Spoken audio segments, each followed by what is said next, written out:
اللہ من الشیطان الرجیم بسم اللہ الرحمن الرحیم والفجر ولیال عشر والشفع والوتر صدق اللہ مولانا العظیم وبلغنا رسولہ الکریم ونحن علی ذلک من الشاہدین والشاکرین والحمد للہ رب العالمین۔ مولا صلی وسلم دائما ابدا علی حبیبک خیر الخلق کلہم والحبیب الذی ترجى شفاعته لكل حول من الاحوال مقتحم۔ یا ربی بالمصطفیٰ بلغ مقاصدنا واغفر لنا ما مضى یا واسع الکرم یا کرم الخلق مالی من الوذ به سواک عند حلول الحادث الامام۔ ثم الرضا عن ابی بکر وعن عمر وعن علی وعن عثمان ذی الکرم۔ مولا صلی وسلم دائما ابدا علی حبیبک خیر الخلق کلہم۔ اللہ تعالیٰ کی حمد و ثنا رسول اکرم صلی اللہ علیہ وسلم کی ذات والا صفات پر ہدیہ تبریک پیش کرنے کے بعد سورہ فجر کی ابتدائی آیہ مبارکہ والفجر صبح کی قسم جب ظلمت شب چھٹ گئی، ولیالین عشر اور ان 10 راتوں کی قسم، والشفع والوتر جفت کی قسم اور طاق کی قسم۔ اللہ رب العزت نے ماہ ذی الحج کی ان ابتدائی 10 ایام ذی الحج کے پہلی فجر اور اس کے بعد 10 راتوں کی قسم کو یاد کیا ہے۔ اسلام سے پہلے بھی کچھ مہینے حرمت والے تھے، جن میں ذیقات، ذی الحج، محرم اور رجب۔ ذی الحج پہلے سے ہی حرمت والا مہینہ ہے، تقدیس ہے اس مہینے کے اندر۔ رسول کریم علیہ السلام نے ارشاد فرمایا، سعید خدری اس حدیث کے راوی ہیں کہ دنوں کا سردار دن جمعہ ہے اور مہینوں کا سردار رمضان ہے، اور سب سے زیادہ عزت والا مہینہ ذی الحج ہے۔ یہ آپ نے تقسیم فرمائی۔ عبداللہ ابن عباس فرماتے ہیں کہ اللہ نے 10 راتوں کی قسم کو یاد فرمایا، جس میں پھر والشفع والوتر جفت کا اور طاق کا، ایون نمبر اور آڈ نمبر۔ ایون نمبر اگر آپ دیکھیں تو 10 ذی الحج ہے، اور آڈ نمبر دیکھیں تو وہ آپ کا طاق ہے، اس سے مراد عرفہ کا دن ہے۔ دونوں کو اللہ تعالیٰ نے دونوں کی قسم کو یاد فرمایا۔ علی المرتضیٰ شیر خدا فرماتے ہیں، حدیث ہے امام بخاری کی، فرماتے ہیں کہ قال النبی علیہ السلام ان اللہ وتر و یحب الوتر، اللہ تعالیٰ طاق ہے اور طاق کو پسند فرماتا ہے۔ اللہ تعالیٰ طاق ہے، ایک ہے، اور طاق کو پسند فرماتا ہے۔ جابر بن عبداللہ فرماتے ہیں کہ تمام دنوں میں افضل دن یوم عرفہ کا ہے۔ آپ کا یوم عرفہ جو ہے وہ بدھ کو ہوگا۔ عائشہ صدیقہ طیبہ طاہرہ فرماتی ہیں کہ ماں رأیت رسول اللہ صائما العشر قط، میں نے نبی کریم علیہ السلام کو سب سے زیادہ اس عشرے میں روزے رکھتے دیکھا۔ پیدر پہ آپ روزے رکھتے تھے۔ اور جہاں تک اس عشرے میں عبادت کا تعلق ہے، جامع ترمذی کی روایت اور حدیث کا نمبر 758، ما من ایام احب الی اللہ، اللہ تعالیٰ کو جو دن سب سے پسند ہیں، ان یتعبد فیہا، جن دنوں میں عبادت کی جائے، فیہا من عشر ذی الحج، یہ عشرہ ذی الحج جو پہلے 10 دن ہیں جو چل رہے ہیں، وہ اللہ تعالیٰ کو ان دنوں میں عبادت سب سے زیادہ پسند ہے۔ ان دنوں کی عبادت تو آپ عام دنوں میں بھی کرتے ہیں، لیکن ان دنوں کی عبادت اللہ کو زیادہ پسند ہے۔ یعدل صیام کل یوم منہا بصیام سنۃ، ان 10 دنوں میں ایک روزہ جو ہے وہ 1 سال کے روزوں کے برابر ہے۔ ایک روزہ جو ہے ان دنوں میں رکھا جائے۔ یہ حدیث ہے جی امام ترمذی کی، راوی ہے ابی ہریرہ، اور حدیث کا نمبر ہے 758، کہ ایک روزہ رکھا جائے تو اس کی فضیلت ایسے ہے جیسے سارا سال کا روزہ رکھا گیا۔ وَقَيَامُ كُلُّ لَيْلَةٍ مِّنْهَا بِقَيَامِ لَيْلَةِ الْقَدْرِ، اور کسی ایک رات میں جاگ کے نوافل ادا کرنا، اس کا اجر و ثواب لیلۃ القدر کے برابر ہے۔ عشاء کی نماز کے بعد رات سونے سے پہلے 4 نوافل پڑھ لیں، 6 پڑھ لیں، 8 پڑھ لیں، جتنی آپ کی استعداد ہے، وہ قیام اللیل کہلائے گا۔ تہجد کے علاوہ نوافل ادا فرما لیں۔ اور امام بہقی کی روایت ہے جی، عبداللہ ابن عباس راوی ہیں کہ رسالت امام علیہ السلام نے ارشاد فرمایا کہ ان 10 دنوں میں آپ نے تحلیل، تکبیر، لا الہ الا اللہ کا ورد کرنا ہے، اور اللہ اکبر تکبیرات تشریق کا یہ ورد کرتے رہیے۔ اور فرمایا ما من یوم اکثر ان یؤتیک اللہ عز وجل فیہ ابدا من النار من یوم عرفہ، اللہ تعالیٰ یوم عرفہ کے دن جتنے لوگوں کو جہنم سے آزاد فرماتا ہے، سال بھر میں اتنے لوگوں کو آزاد نہیں فرماتا۔ یہ بڑی اہمیت کے حامل ہے جی یہ دن۔ اللہ تعالیٰ ہمیں توفیق عطا فرمائے۔ شیخ صاحب مزاج بڑے عجیب ہیں۔ ایک سوال مسلسل باہر کے ممالک سے بھی اور پاکستان سے بھی کہ جی وہ ناخن نہ کاٹے جائیں، اور جو قربانی کرے گا وہ بھی کاٹے یا نہ کاٹے۔ اچھا، یہ ایک مستحب عمل ہے۔ ایک کون سا عمل ہے؟ لوگوں نے اس کو فرض کے زمرے میں لے لیا۔ اب آج صبح مجھے امریکہ سے کال آئی ہوئی تھی کہ جی وہ کیا کریں، ناخن نہ کاٹیں، بال نہ ترشوائیں، شیو بڑھ جائے تو آفس میں جانا مشکل ہو جاتا ہے۔ باہر طور پر سوال کر رہے تھے۔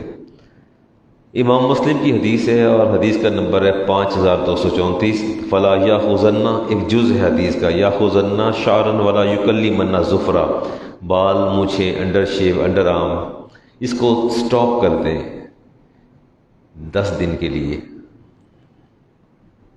جس نے قربانی کرنی ہے قربانی کر کے آپ ناخن کاٹ لیں، لیکن یہ تو مستحب عمل ہے، یہ واجب یا فرض نہیں ہے۔ کر لیں تو اچھی بات ہے، نہیں کرتے تو کوئی گناہ نہیں، اس میں گرفت کوئی نہیں ہے۔ اگر آپ نے قربانی کرنا ہے اور اس میں اگر آپ ناخن کٹوا لیتے ہیں تو کوئی فرق نہیں پڑتا۔ اچھا، کل میں کلاس پڑھا رہا تھا جی، کل، ہاں، اچھا آپ یہ فرمائیے کہ ایک مومن مسلمان کتنے دن تک اپنے بالوں کی اپنی شیو کو روک کے رکھ سکتا ہے؟ میکسیمم لیمٹ کیا ہے؟ 40 دن، ٹھیک ہو گیا۔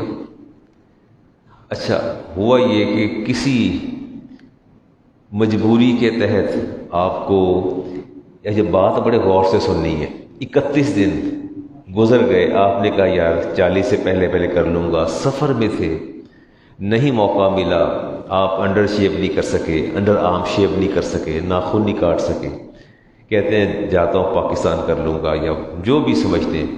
31 دن کے بعد سورج اپنا چاند جو ہے ذی الحج کا، یہ عشرہ پہلا شروع ہو جاتا ہے ذی الحج کا۔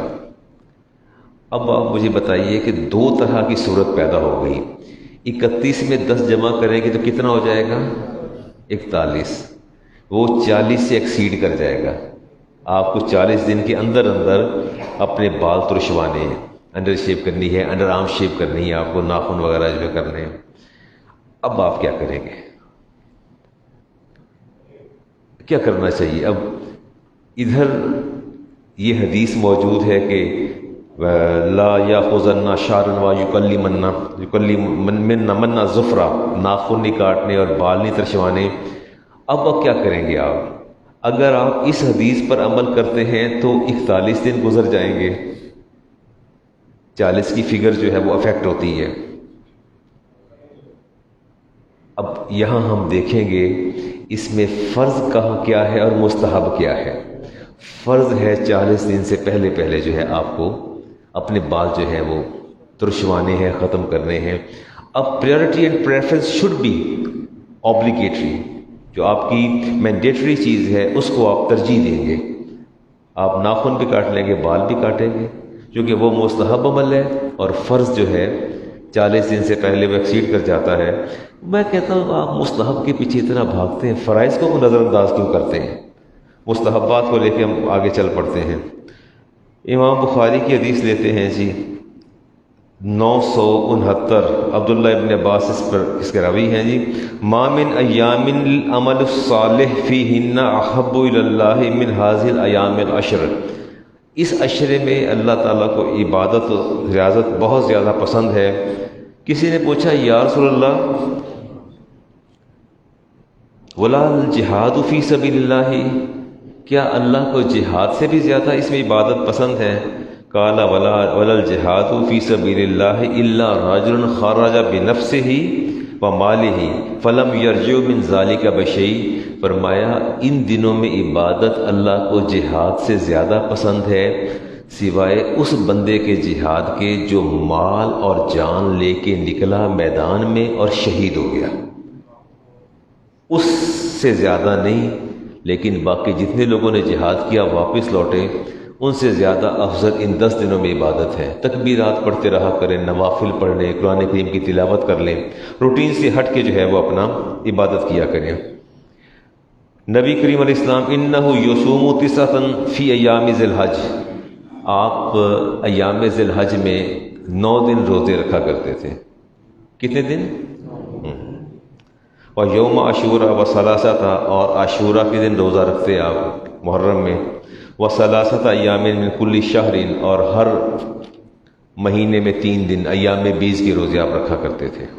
اچھا جی، یہ جو 9 ذی الحج کا روزہ ہے، 9 ذی الحج کا یوم عرفہ والے دن 9 ذی الحج کا، یہ حدیث لے رہا ہوں امام مسلم کی، قول النبی علیہ السلام یکفر السنۃ الماضیہ والباقیہ، 9 ذی الحج کا روزہ آپ کے ماضی کے گناہوں کو بھی معاف کر دیتا ہے اور مستقبل میں آنے والے صغیرہ گناہوں کو بھی معافی کا سبب بن جاتا ہے۔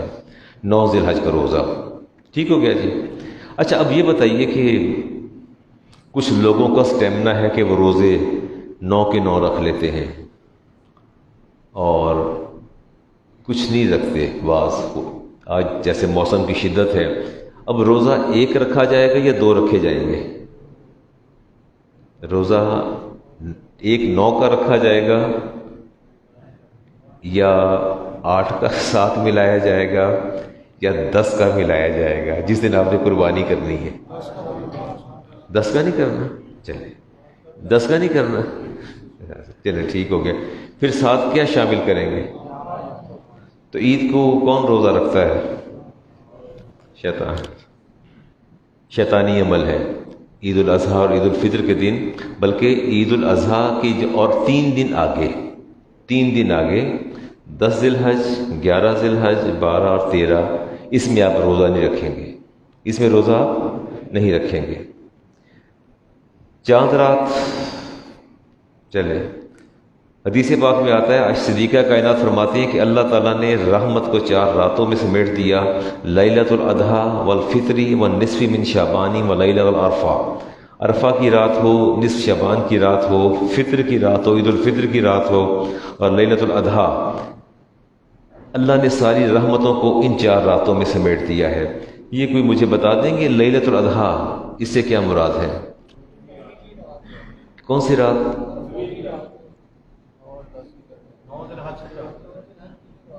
نہیں، فرض کریں آج اگر 9 ذی الحج ہے، آج کی رات، اس کو آپ لیلۃ العید الاضحیٰ کہیں گے، اسے کہیں گے؟ ایسا ہی ہے، ایسا ہی ہے۔ اگر آج 9 ذی الحج ہے تو آج کی رات جو ہے یہ 10 کی رات کہلائے گی۔ ہمارا مسلمانوں کا دن کب شروع ہوتا ہے؟ اگلا مغرب کے بعد، ٹھیک ہو گیا جی. تو 9 ذی الحج کو جو دن گزارنے کے بعد رات ہوگی وہ لیلۃ الاضحیٰ کہلائے گی. ٹھیک ہے.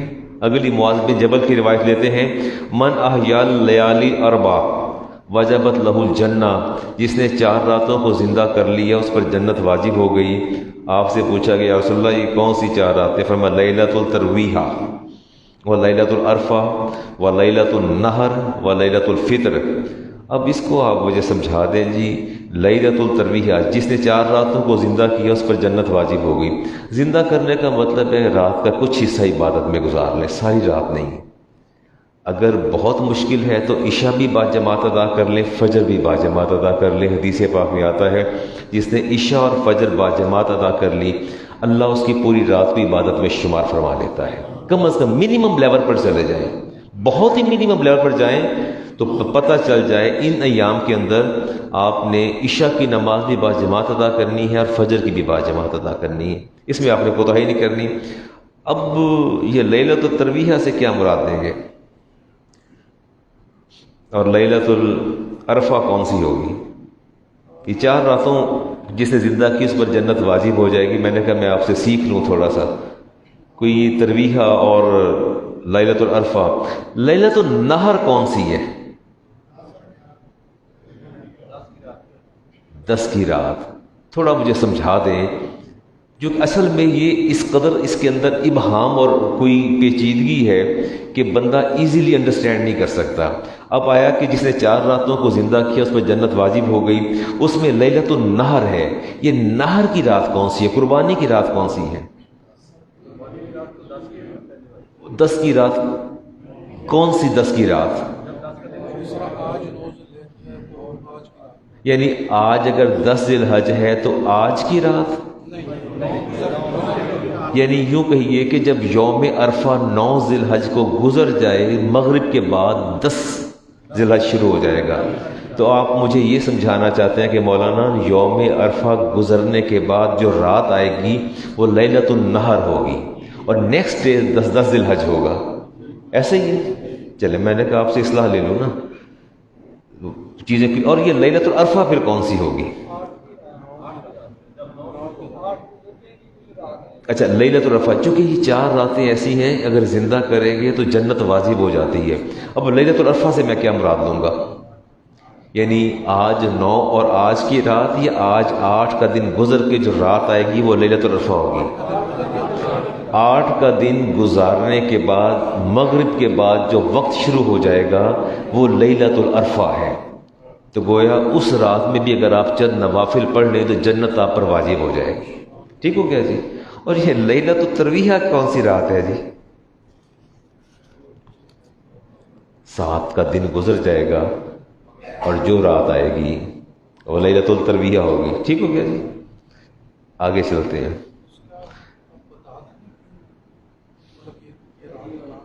یہ تو پورے 10 دنوں کی قسم اللہ نے یاد فرمائی ہے اور اس میں 4 راتوں کو ان کی سگنیفیکینس ہے، 4 راتوں کی، ان راتوں میں ترویہ کی. اور یہ میں اس پر بات کرتا ہوں، جس ترویہ پر میں بات کرتا ہوں یہ آپ کے ساتھ. آدم علیہ السلام نے حوا کا دیکھا اور وہ ساری اس میں تفصیل آتی ہے پوری. اچھا جی، تکبیرات تشریق کب پڑھنی شروع کریں گے آپ؟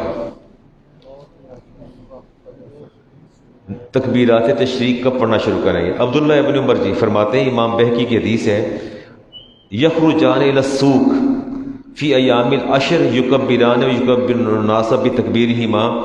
ابن عمر اور ابی ہریرہ دو، عبداللہ ابن عمر عمر فاروق کے صاحبزادے، ابی ہریرہ، ان کا کام یہ تھا کہ یہ باہر نکل جاتے 9 ذی الحج کو. آپ فجر کے بعد شروع کریں گے تکبیرات تشریق جو ہے، اور 13 کی عصر تک چلیں گے، 13 کی عصر تک چلیں گے. ان دونوں کا کام یہ تھا کہ یہ بازاروں میں نکل جاتے تھے. ان ایام میں کہاں نکل جاتے تھے؟ کچھ خریدنا نہیں ہوتا تھا. یخرجان الی السوق، بازاروں میں نکل جاتے، فی ایام العشر، ان پہلے 10 دنوں میں، یکبران، اور اونچی اونچی کہتے اللہ اکبر اللہ اکبر اللہ اکبر اللہ اکبر لا الہ الا اللہ اللہ اکبر اللہ للہ الحمد. بازاروں کے چکر کاٹتے اور دونوں صحابی رسول دونوں اونچی اونچی آواز میں تکبیر ہے کہتے، جو لوگ دکانوں پہ بیٹھے ہوتے، ٹھیلوں پر بیٹھے ہوتے، جو پیدل چل رہے ہوتے، حدیث پاک کہتا ہے یکبر الناس بتکبیرہما، وہ سارے ان کو سن کے ان کی تکبیر کے ساتھ تکبیر کہنا شروع کر دیتے تھے۔ ٹھیک ہو گیا کہ جو اپنے سودا بیچ رہے ہیں، اپنی دکان پہ بیٹھے ہیں، تو وہ بھی ساتھ کہنا شروع کر دیتے، جہاں سے دونوں گزرتے تکبیرات کہتے ہوئے باقی لوگ بھی کہنا شروع کر دیتے۔ آپ نے کثرت کے ساتھ جو ہے وہ تکبیرات کہنی ہے ان ایام کے اندر، لیکن نماز کے بعد جب پر تکبیرات کہیں گے باجماعت نماز کے بعد، وہ آپ 9 سے شروع کریں گے۔ صحیح ہو گیا۔ آپ نے فرمایا کہ امام مالک کی روایت موطا سے ہے، فرمایا میں نے شیطان کو اتنا رسوا اور ذلیل ہوتے کبھی نہیں دیکھا، اصغر ولا ابخر ولا احکر ولا اغیظ فی یوم عرفہ، جتنا شیطان کو میں نے نبی کریم علیہ السلام فرمایا جتنا میں نے رسوا ہوتے دیکھا اس یوم عرفہ کے دن میں نے کبھی نہیں دیکھا، وہ میں نے اس کو کبھی بھی نہیں دیکھا۔ اور پھر مزدلفہ کی رات ہے، وہ حج کے حوالے سے آگے چیزیں چلتی ہیں۔ جی کلپ بھیج رہے ہیں مجھے لوگ بار بار، اور اس میں ڈاکٹر فرحت ہاشمی جو ہیں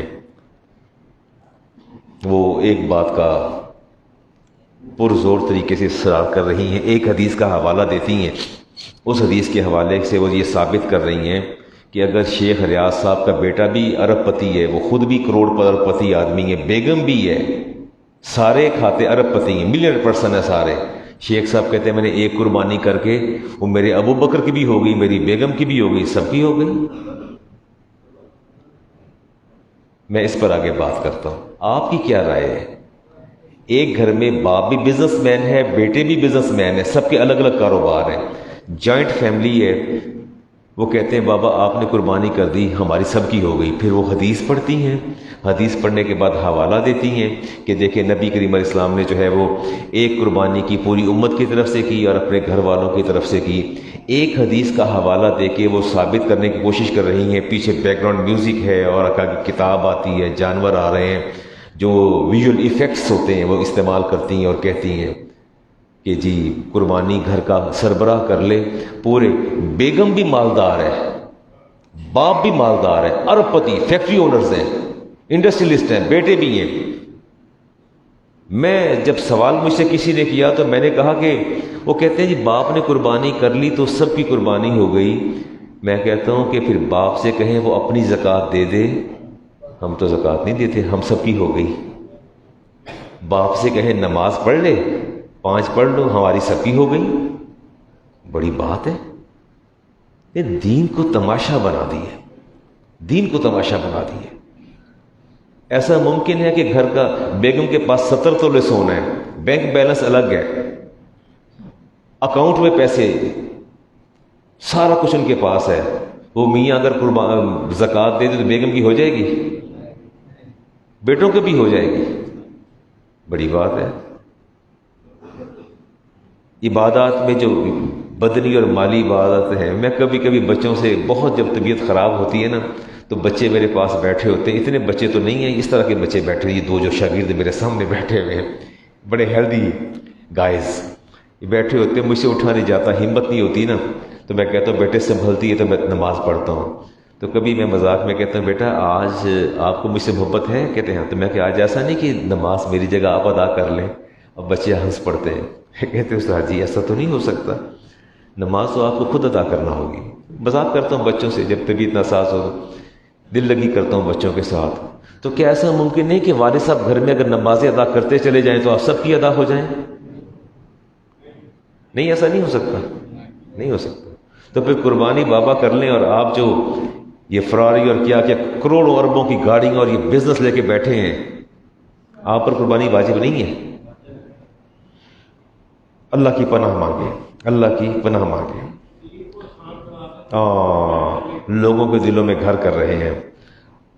آئیے جی، علی المرتضیٰ شیر خدا فرماتے ہیں، طبرانی کی روایت ہے، مجمع الزوائد اور مسند امام احمد بن حنبل اور مسند بزاز میں سے، شیر خدا فرماتے ہیں کہ سعید خدری بھی راوی ہیں، رسالت امام علیہ السلام اپنی صاحبزادی کو فرمایا کرتے تھے کہ بیٹا قربانی کا جانور جب آپ نے ذبح کرنا ہے تو اس کی نگہبانی بھی خود کرنی ہے، دیکھ بھال بھی خود کرنی ہے، اور جب ذبح کریں علی تو آپ نے اس کے اوپر آ کے کھڑا ہو جانا ہے، خود آپ نے موجود ہونا ہے۔ پھر فرمایا اما ان اللہ کی اب اول قطرۃ تقطر من دمها مغفرۃ کل ذنب اصبتہ، آپ نے فرمایا جب آپ کی قربانی کے جانور کا پہلا قطرہ جو ہے زمین پر خون کا گرتا ہے تو اللہ تبارک و تعالیٰ آپ کے گناہوں کو معاف فرما دیتا ہے۔ اما ان یجاؤ بہا یوم القیامت بلحومہا و دمائہا، فرمایا یہ جانور روز قیامت اپنے خون سمیت آ جائے گا، اپنے گوشت سمیت آ جائے گا۔ فرمایا وسبعین ضعفا، 70 time, it has been increased 70 time, اس اینیملز کو اللہ تعالیٰ 70 گنا سے اضافہ فرما دے گا۔ ثم توضع فی میزانی کے، اے میری بیٹی فاطمہ، اللہ پھر اس کو آپ کے میزان کے اندر رکھ دے گا، آپ کے میزان میں رکھ دے گا۔ سید خدری نے پوچھا یا رسول اللہ احاذی لآل محمد خاصۃ، یہ صرف آپ کی صاحبزادی اور آپ کی آل اولاد کے لیے یہ اسپیسیفیکیشن ہے، اجر و ثواب کی اسپیشلٹی ہے؟ فرمایا نہیں، اور کہتے ہیں فہم اہل لما خص بہ من خیر، ہمارا ایمان یہ ہے کہ آپ کی نسل اور آپ کے اہل بیت ہی اس اجر و ثواب کے مستحق ہیں۔ کیا لیکن کیا سب کے لیے؟ فرمایا ام لآل محمد وللناس عامۃ، یہ آل محمد کے لیے ہے یا ہم سب کے لیے ہے؟ قال بل ہی لآل محمد وللناس عامۃ، فرمایا قیامت تک جتنے امتی آئیں گے ان کے جانور کا خون جب ذبح کریں گے پہلا قطرہ گرے گا، اللہ تعالیٰ کے گناہوں کو معاف فرما دے گا۔ یہ ساری امت مصطفیٰ کے لیے ہے۔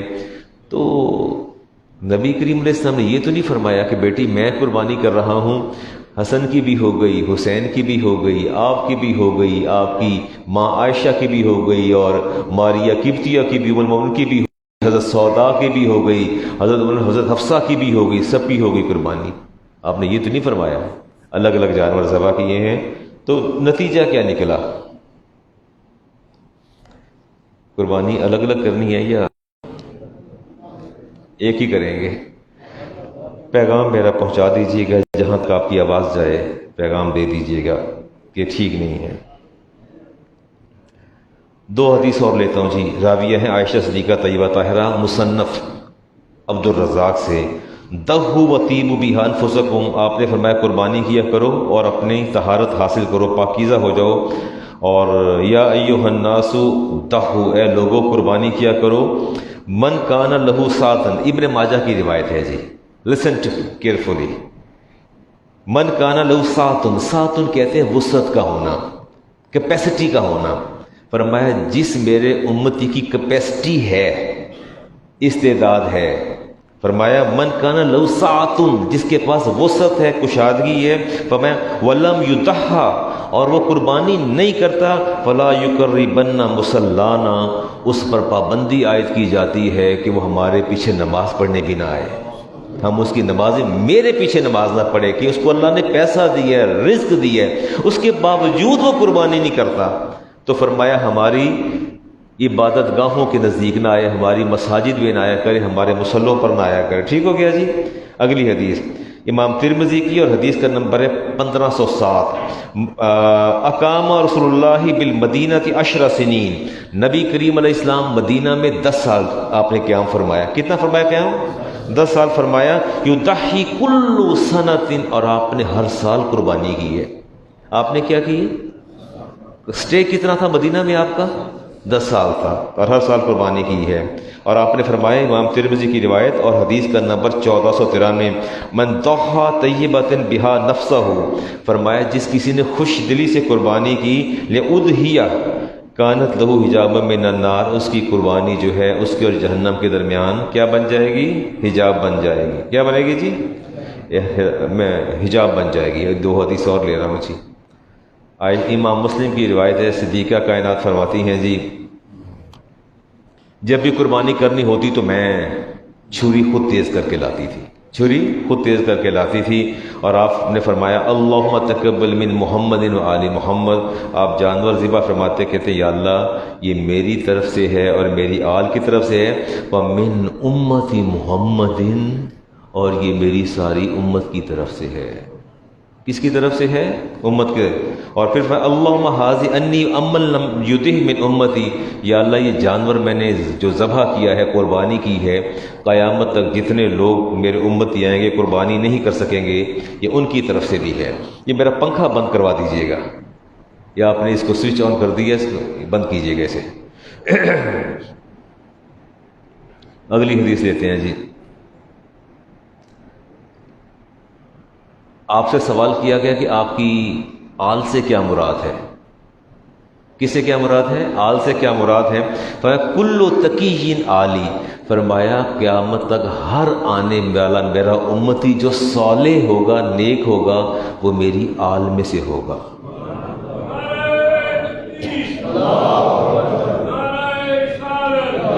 یہ امام مسلم کی حدیث میں نے پڑھی. جب آپ سے پوچھا گیا کہ اپنی آل کی وضاحت بھی فرما دیجئے، فرمایا قیامت تک آنے والے جتنے میرے امتی صالح ہوں گے وہ میری آل میں سے ہوں گے. اور فرمایا کہ امام ترمذی کی روایت 1493 نمبر ہے، ما عاملو بن آدم من عمل یوم النحر. آپ سے پوچھا گیا یوم نحر قربانی والے دن بندے کا سب سے بہترین عمل کیا ہے؟ فرمایا احب الی اللہ، جو اللہ کو پسند ہے، من احراق الدم، جانور کو ذبح کرنا، خون بہانا ہے. اور فرمایا کہ ما انفقت الورق فی شیء احب الی اللہ من نحر فی یوم عید. عید کے دن سب سے پسندیدہ عمل کون سا ہے جی؟ قربانی کرنا. اچھا، قربانی کا نعم البدل آلٹرنیٹ صدقہ ہو سکتا ہے؟ ہو سکتا ہے صدقہ. لوگ کہتے ہیں جی صدقہ دے دیں، قربانی کی جگہ صدقہ کرتے ہیں جی. وہ عبادت جو شریعت میں مقرر ہو اور خود بھی مقصود ہو، اسے شارع اسلام کے حکم کے مطابق بجا لائیں گے تو عبادت کہلائے گی، ان کے حکم کے مطابق نہیں بجا لائیں گے تو عبادت نہیں کہلائے گی. پھر دوبارہ سنیے، عبادت کیا ہے؟ جو شارع اسلام محمد رسول اللہ صلی اللہ علیہ وسلم آپ کے احکام کے مطابق بجا لائیں گے تو عبادت کہلائے گی، اگر نہیں بجا لاتے تو عبادت نہیں ہے. اگر میں روزہ مغرب کے اذان سے قبل غروب آفتاب سے 15 منٹ پہلے کر لوں، یہ 4 منٹ پہلے کر لوں، 6 منٹ پہلے کر لوں، روزہ شمار ہو جائے گا؟ کیوں؟ وجہ کیا ہے؟ اس لیے کہ میں نے شارع اسلام کی حکم کے مطابق اس کو نہیں بجا لایا، لہٰذا اب وہ روزہ عبادت نہیں کہلائے گا. اب وہ روزہ عبادت اس وقت عبادت کہلاتی ہے کہ جب اسے شارع اسلام کے حکم کے مطابق بجا لایا جائے. اگر میں ابھی آپ کو 4 رکعت نماز عصر پڑھا دوں تو ہو جائے گی؟ کیوں؟ اس لیے کہ شارع اسلام کے حکم کے مطابق نہیں بجا لائی. تو پھر نتیجہ یہ نکلا کہ دین پورا کا پورا زبان مصطفیٰ پر اعتبار کا نام ہے. ذرا بھی آپ دائیں بائیں سرکیں گے تو پھر وہ نہ دین رہے گا نہ عبادت رہے گی. قربانی آپ 10 ذی الحج کو کریں گے. امریکہ سے کال آئی بیٹی کی کہ ہمارا جو یوم نحر ہے وہ بدھ کو ہے، تو میں پھر بدھ کو قربانی کر لوں؟ ہو جائے گی قربانی؟ نہیں ہوگی نا قربانی. بس یہی تو بات ہے. چلے جی اگلی بات، کچھ تھوڑے مسائل بھی ڈسکس کریں جی. ایک ایشو ہے جی، ہمارے جو آج کل بیوپاری حضرات ہیں، وہ جو جانور کا سینگ ہے اسے کوئی ایسا پروسیجر اور پروسیس کرتے ہیں کہ وہ سینگ اگتے ہی نہیں، آگے بڑھتے نہیں. انہوں نے پوچھا جی کاروباری حضرات گائے اور بیل کے سینگ کو جڑ تک نہایت چھوٹے سائز کا کر دیتے ہیں، بنا دیتے ہیں، یا تو سینگ نظر نہیں آتے یا انتہائی معمولی سائز کے ہو جاتے ہیں. اس سے جانور کی خوبصورتی میں اضافہ ہو جاتا ہے اور قیمت بھی زیادہ ہو جاتی ہے. تو کیا اس کی قربانی جائز ہے؟ جائز ہے؟ اس کی قربانی جائز ہے. اس کی قربانی کیا ہے؟ جائز ہے. رسالت امام علیہ السلام نے ارشاد فرمایا جی، حدیث میں لے رہا ہوں، ابو داؤد کی 2803 کا نمبر ہے. آپ نے فرمایا کہ وہ جانور جس کا کان اس حد تک اکھاڑا گیا ہو کہ اس کا سوراخ ظاہر ہو جائے. کیا ہو جائے؟ سوراخ ظاہر ہو جائے. جس کے سینگ جڑ سے اکھاڑ دیے جائیں اور جڑ سے اکھڑنے کے بعد اس کے سر کے اندر جو ہے وہ مغز یا بھیجا نظر آنا شروع ہو جائے کھوپڑی کے اندر، اس کی قربانی بھی جائز نہیں ہے. جس کی آنکھ کی بینائی نہ رہے اس کی بھی جائز نہیں ہے. اور جو اس قدر دبلا پتلا ہو کہ ریوڑ کے ساتھ چل بھی نہیں سکتا اس کی قربانی بھی جائز نہیں ہے. اور جو لنگڑا کے چلے اس کی بھی قربانی جائز نہیں ہے. سینگ کا اگر اس طرح پروسیس کرنے کے بعد اس کو بہت چھوٹا کر دیا جائے کہ نظر ہی نہ آئے، اس کی قربانی جائز ہے۔ آج کل بیوپاری ایسا کرتے ہیں، اس کی قیمت بھی زیادہ ہو جاتی ہے، اس کو بہت چھوٹا رکھا جاتا ہے۔ بات جو آپ نے ذہن میں رکھنی ہے کہ دو لفظ منفیت اور جمال، ایسا نقص اور عیب جو جانور کی منفیت اور اس کے جمال کو زائل کر دے، اس جانور کی قربانی جائز نہیں ہے۔ جمال آپ سمجھتے ہیں جانور کا ایک اپنا حسن ہوتا ہے، ایک جانور لنگڑا کے چل رہا ہے تو ظاہر نقص تو ہے نا، ایک جانور کے کان ہی غائب ہیں، اندر سے سوراخ نظر آ رہے ہیں تو جمال نقص تو ہے نا۔ جہاں اس کا نقص ظاہر ہو جائے وہ قربانی نہیں ہوتی، اور سینگ چھوٹے کرنے سے نہ تو کوئی نقص پیدا ہوتا ہے۔ اسی طرح جب جانور کو خصی کیا جاتا ہے تو نہ تو اس کے جمال پر فرق پڑتا ہے اور نہ ہی جو ہے اس کی منفیت زائل ہوتی ہے۔ یہ دونوں چیزیں اس کے لیے نقصان کا باعث نہیں ہے۔ اگلی بات تھی فوت شدہ افراد کے لیے قربانی کرنی چاہیے اپنے والد کی طرف سے، اپنی اگر دنیا سے رخصت ہو جائے، قربانی جائز ہے۔ پہلے نفلی قربانی ہوگی، پہلے آپ اپنی قربانی کریں گے، اگر آپ مالدار ہیں پہلے اپنی کریں گے جو واجب ہے، اس کے بعد دوسری کریں گے۔ امام ترمذی کی روایت ہے، حدیث کا نمبر 1495، رسالت امام علیہ السلام شیر خدا ہر سال 2 مینڈھے ذبح کیا کرتے تھے۔ کتنے مینڈھے ذبح کرتے تھے؟ 2۔ آپ سے پوچھا گیا کہ 2 کیوں ذبح کرتے ہیں، 1 کیوں نہیں کرتے؟ فرمایا احدہما عن النبی علیہ السلام، فرمایا ایک میں نبی کریم علیہ السلام کی طرف سے کرتا ہوں، والآخر عن نفسہ، اور دوسرا میں اپنی جانب سے کرتا ہوں، دوسرا میں اپنی طرف سے کرتا ہوں۔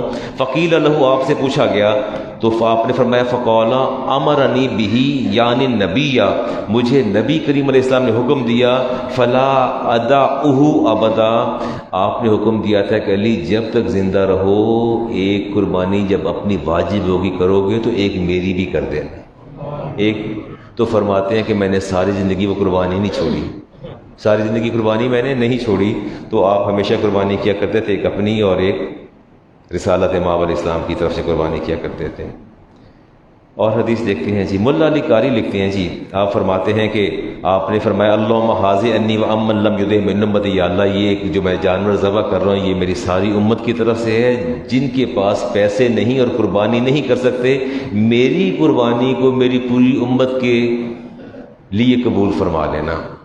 یہ اسپیشلٹی ہے رسول کریم علیہ السلام کی، یہ آپ کا تخصص ہے، آپ اللہ نے آپ کو اختیار دے رکھا تھا۔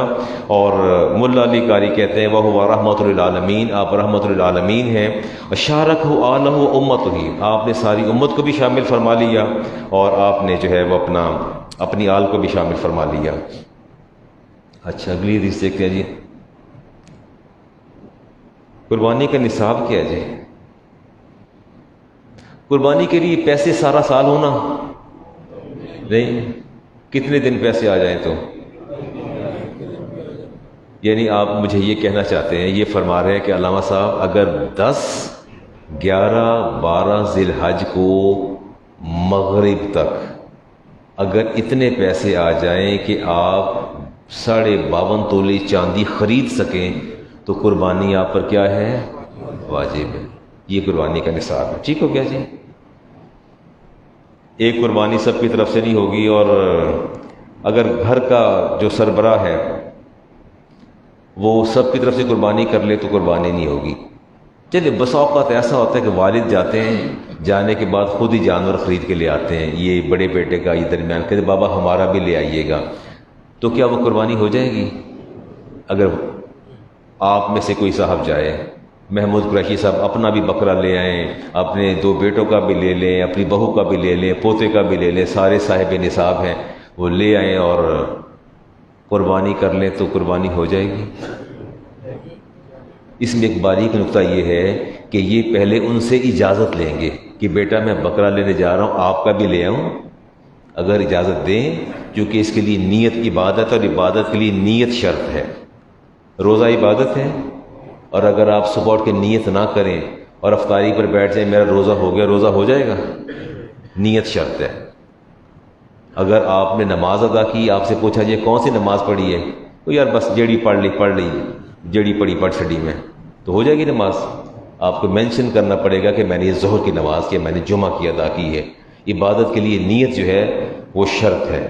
تو اگر وہ لے آتے ہیں تو ان سے اجازت لے لیں، سب کی طرف سے جو ہے وہ قربانی کر دیں، چاہے تو پیسے لیں چاہے نہ لیں، ان کے اختیار ہے، یہ ان کا اپنی ثواب دید پہ ہے۔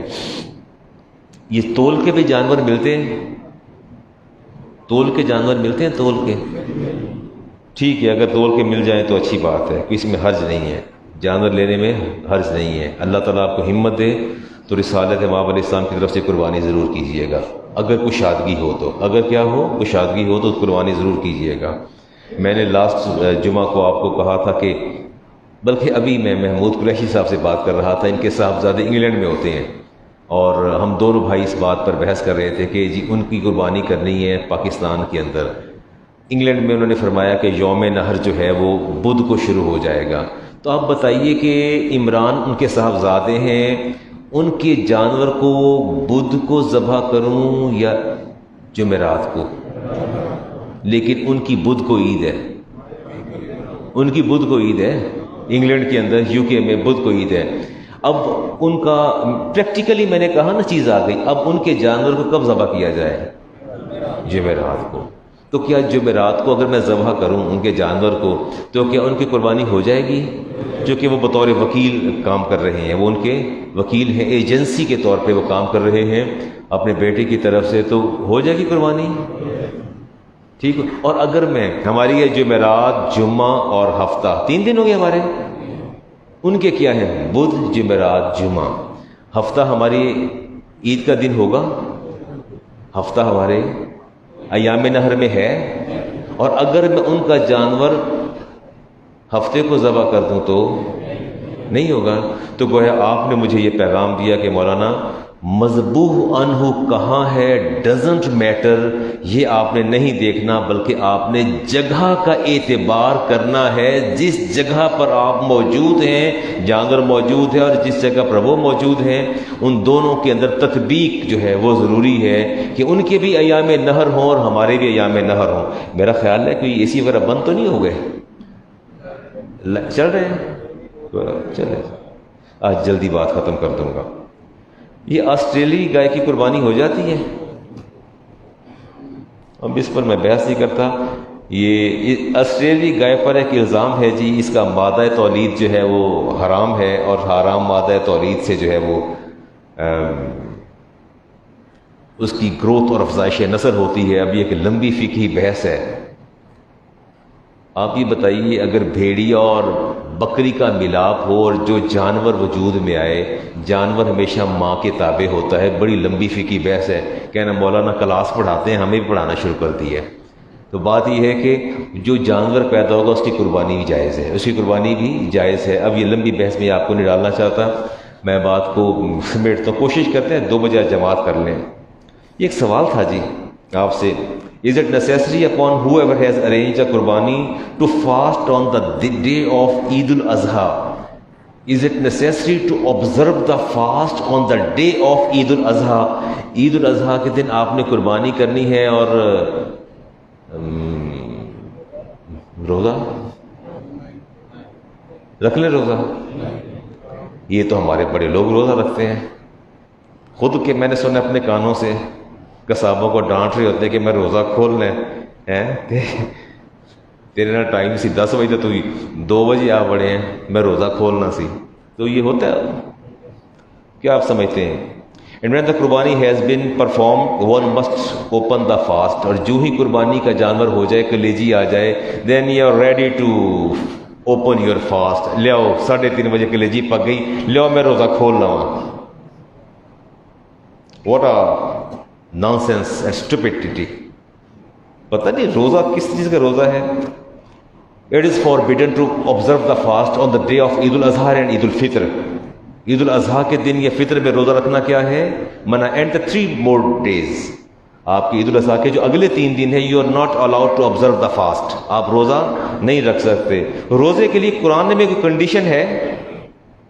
آپ تو روزہ کھول لیتے ہیں، کبھی 4:30 کھول لیتے ہیں، کبھی عید والے دن 2:30 بجے کھول لیتے ہیں، کوئی 10 بجے کھول رہا ہوتا ہے۔ اپنی مرضی کا روزہ ہے، کمال ہے۔ سورہ بقرہ وَكُلُوا وَاشْرَبُوا، اللہ فرماتے ہیں کھاؤ اور پیو حتیٰ یتبین لکم الخیط الابیض من الخیط الاسود، اللہ فرماتے ہیں جب تک سفید دھاری، سورۃ بقرہ کی آیت ہے، سیاہ دھاری سے الگ نہ ہو جائے تب تک تم کھاتے پیتے رہو۔ فرمایا من الفجر ثم اتموا الصیام الی اللیل، اور پھر آپ نے روزے کو رات تک پورا کرنا ہے۔ اچھا ایک کام آپ نے کرنا ہے، ابھی یہ عید گزر جائے نا تو مجھے یاد کروانا کہ مولانا آپ نے بات کرنی ہے۔ اتنی بحث میرے ساتھ سعودی عرب سے لوگوں نے کی، گروپ بیٹھا تھا، وہ کہتے ہیں جی اللہ فرماتا ہے ثم اتموا الصیام الی اللیل، کہ روزہ رات تک آپ نے پورا کرنا ہے۔ وہ کہتے ہیں جی یہ مغرب کی اذان آتی ہے تو کون سی رات ہو جاتی ہے، اللہ فرماتا ہے رات تک پورا کرنا ہے۔ انہوں نے کہا کہ ہم نے قرآن کو خود پڑھا اور خود سمجھا، لہٰذا ہم اس نتیجے پر پہنچے ہیں کہ ہم اس وقت تک روزہ نہیں کھولتے جب تک آسمان پر ظلمت نہیں چھا جاتی۔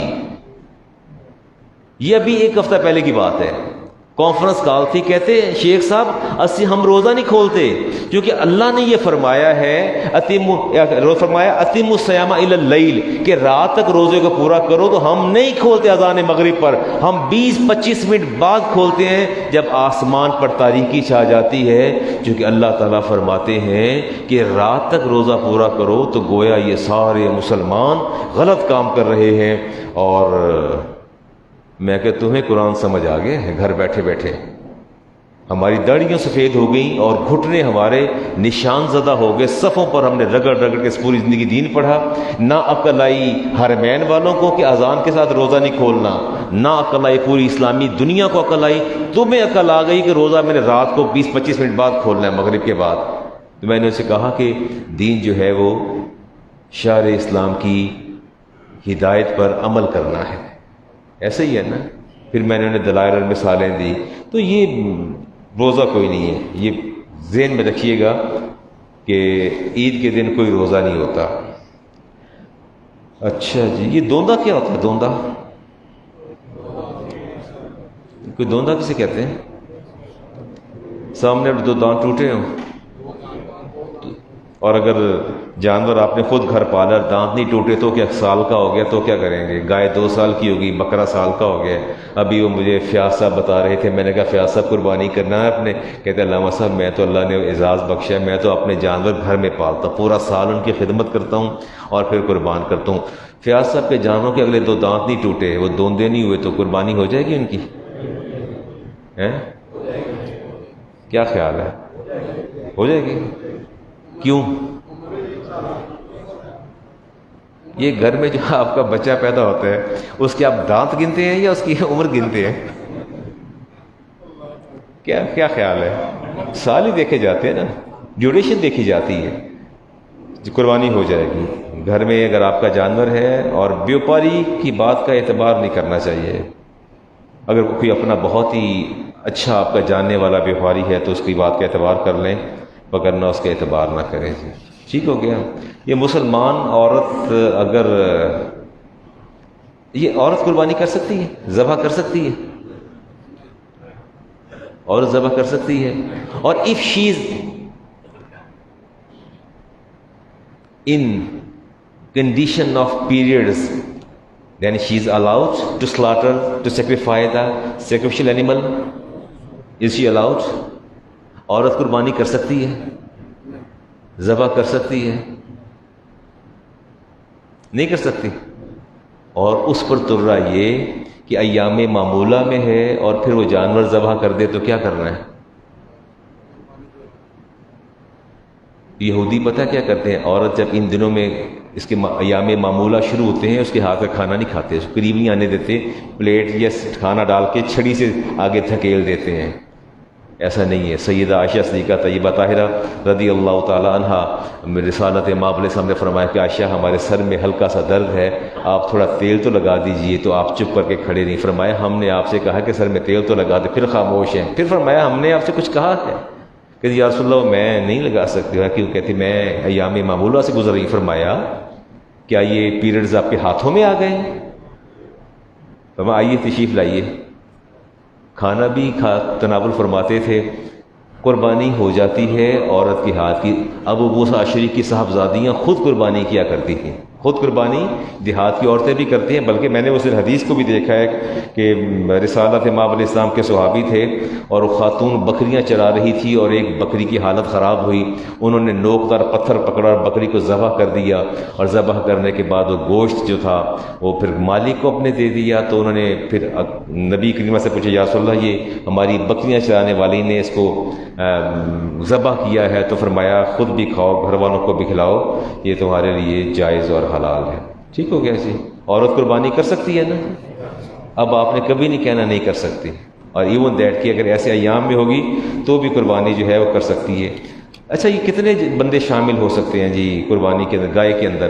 میں کوئی 5 منٹ بعد چپ کر جاؤں گا کیونکہ حالت بڑی عجیب سی ہے گرمی کی وجہ سے۔ کتنے بندے شامل ہو سکتے ہیں؟ 7؟ اور منیمم میکسیمم آپ نے بتایا مجھے؟ آپ نے بھی بتایا کہ علامہ صاحب میکسیمم 7 شامل ہوتے ہیں۔ کتنے شامل ہوتے ہیں جی؟ میکسیمم 7 شامل ہو جاتے ہیں، اور منیمم کتنے ہوں گے؟ ایک بندہ اکیلا بھی کر سکتا ہے، تو اگر 3 آ جائیں پھر کیا کریں؟ 3 بندے، میں آپ اور آپ تینوں مل جاتے ہیں، گائے لے آتے ہیں، تو کیا کریے؟ کر لیں قربانی ایک گائے کی 3 بندے کر لیں؟ تو 7 کتنے گئے پھر؟ وہ 4 کہاں گئے؟ It is the maximum range. 7 is the maximum range. And minimum one can sacrifice the animal. رسول کریم علیہ السلام نے حجۃ الوداع کے موقع پر ام المومنین صدیقہ کائنات کی طرف سے ایک پوری گائے ذبح ان اکیلی کی طرف سے کی تھی۔ تو ایک بندہ پوری گائے بھی ذبح کر سکتا ہے، 2 ہوں گے تو 50-50 ہو جائے گا، 3 ہوں گے تو 3 پارٹس میں تقسیم ہو جائے گا۔ مجھ سے بڑی بحث کی پچھلے سال کسی نے، ایک ہی بات پہ نہیں علامہ صاحب پھر 7، تو میں نے کہا بھائی میں کہہ رہا ہوں 7 نہیں، جتنے شامل ہو جائیں، نٹ مور دین 7، لیکن 1 سے لے کے 7 کے اندر رہے تو ٹھیک ہے، ایسا نہیں ہے۔ لیکن وہ مانتے نہیں تھے جی۔ آپ نے جانور خریدا ہے جی، بے عیب تھا اور بعد میں عیب دار ہو گیا، ایسے جانور قربانی جائز ہے؟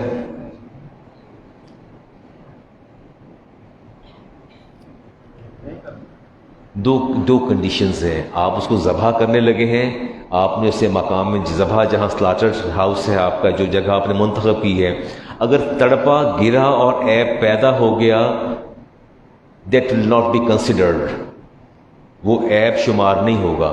لیکن اس سے پہلے اگر جانور میں عیب پیدا ہو گیا ہے تو پھر آپ دوسرا خریدیں گے، اور خرید کے جو ہے اس کو، اگر آپ مالدار ہیں، اگر آپ کیا ہیں، آپ اور خریدیں گے۔ لیکن ایسا بندہ جو مالدار نہیں تھا، قربانی واجب نہیں تھی، اس نے جانور خریدا اور عیب دار ہو گیا، وہ اسی کو قربان کرے گا۔ وہ کیا کرے گا؟ کیونکہ اس پر قربانی پہلے بھی واجب نہیں تھی، اس کی پہلے بھی نفلی تھی، اب بھی نفلی قربانی ہو گئی۔ ٹھیک ہو گیا جی؟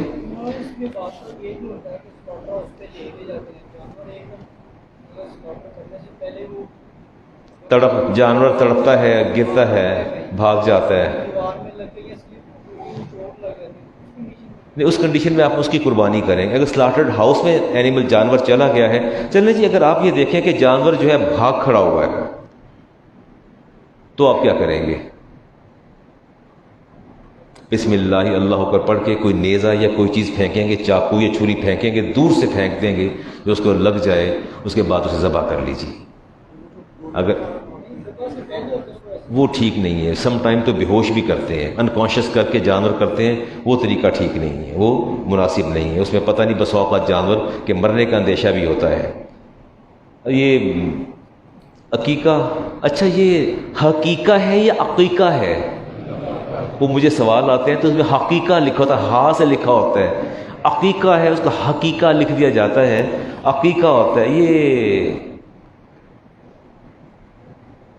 قربانی کے جانور میں حصہ ڈال لیں۔ میں نے ایک گائے خریدی ہے اور 3 حصے میرے ہیں، اور ایک صاحب آئے کہتے ہیں میرے 4 بچے ہیں، ان کا میں نے عقیقہ کرنا ہے، وہ 4 حصے شامل کر لوں؟ کروں؟ ہو سکتا ہے، ہو سکتا ہے، ٹھیک ہے۔ آپ قربانی کے جانور میں عقیقے کا، کیا عقیقے کا حصہ جو ہے وہ آپس میں شامل، حقیقے کا نہیں عقیقے کا کر سکتے ہیں، یہ صاحب اس میں شامل کر سکتے ہیں، اس میں کوئی حرج نہیں ہے جی۔ اور اگر آپ کے کسی مرنے والے نے، والد نے یا کسی نے کہہ دیا کہ جی آپ نے قربانی میری جب تک زندہ رہو، میں نے بہت مال چھوڑا ہے، بہت میں نے مال چھوڑا ہے، آپ نے قربانی کرنی ہے، تو کیا کریں گے؟ وصیت ہے نا ان کی، عمل کریں گے؟ گوشت کا کیا کریں گے؟ گوشت آپ استعمال نہیں کر سکتے، اگر وصیت ہے تو گوشت آپ استعمال نہیں کر سکتے۔ ٹھیک ہو گیا جی، چلو۔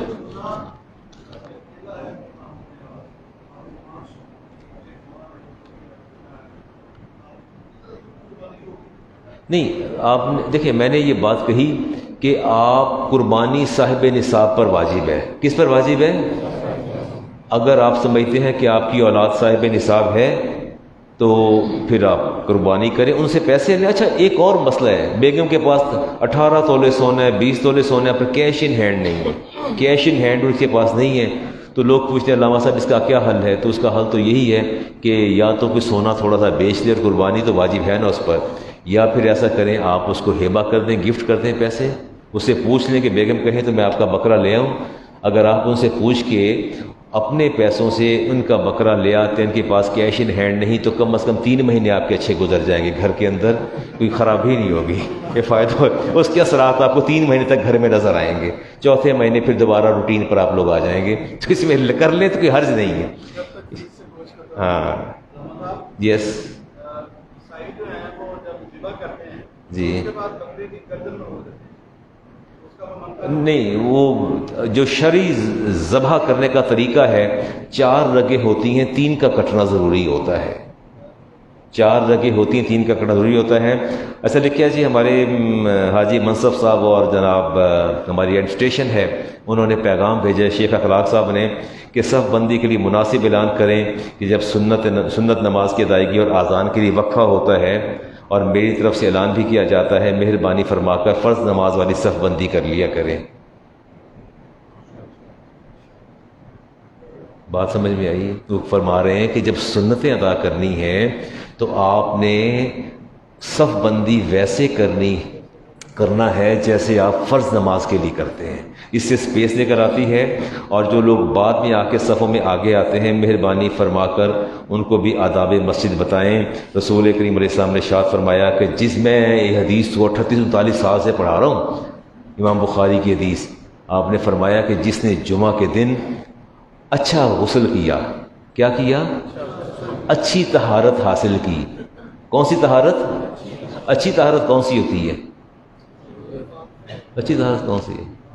طہارت یہ اچھی سے ورڈ ہے حدیث کے اندر، سے بہترین طہارت حاصل کی، اس سے مراد ہے انڈر شیو کرنا، ناخن کاٹنا، مونچھیں داڑھی کی تراش کراشی کرنا، اچھی طہارت کی۔ پھر اس نے خوشبو لگائی، پھر خوشبو لگا کے پھر وہ گھر سے نکلا اور مسجد پہنچا، اور پھر اس نے کسی کی گردن کو نہ پھلانگ کے جہاں جگہ ملی وہیں بیٹھ گیا، فرمایا میں اللہ کا رسول اس کو جنت کی ضمانت دیتا ہوں۔ کس ضمانت دیتا ہوں؟ جنت کی ضمانت دیتا ہوں۔ فرمایا گردنیں پھلانگ کے آگے نہیں جانا۔ اور دوسری بات میں یہ کہتا ہوں کہ اللہ تعالیٰ اس کے پچھلے جمعہ سے اس جمعہ تک جتنے صغیرہ گناہ اللہ وہ بھی معاف فرما دے گا، اور آنے والے جمعہ تک جو صغیرہ گناہ ہوں گے وہ بھی معاف فرما دے گا۔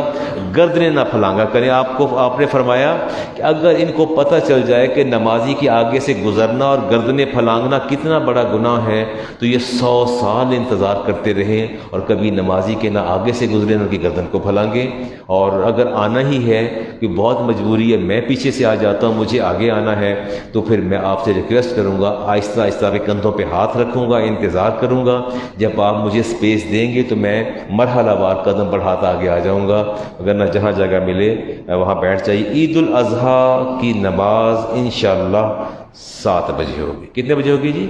7 بجے نماز ہوگی۔ 7 بجے کا مطلب 7 بجے ہی ہے۔ میری زندگی اور صحت کے لیے دعا کیجیے گا تاکہ دوبارہ ہماری ملاقات جو ہے عید الاضحیٰ پہ ہو جائے۔ کوئی سوال ہو تو عید پہ کر لیجیے گا۔ سنتے عطا فرما لیجیے۔